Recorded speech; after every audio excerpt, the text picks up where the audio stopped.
দুলন খালার ঘরে দাওয়াত আইছি কাবাব কচু শুটকি এটাকে দেখো খালা শুটকি নাইনি বাইং মাছের শুটকি গরু দিয়ে সাতফোড়া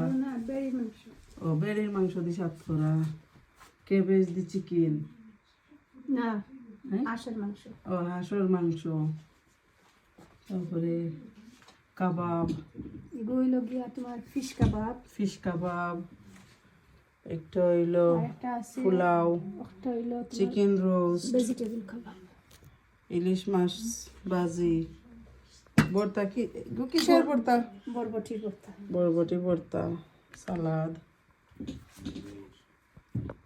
পায়েস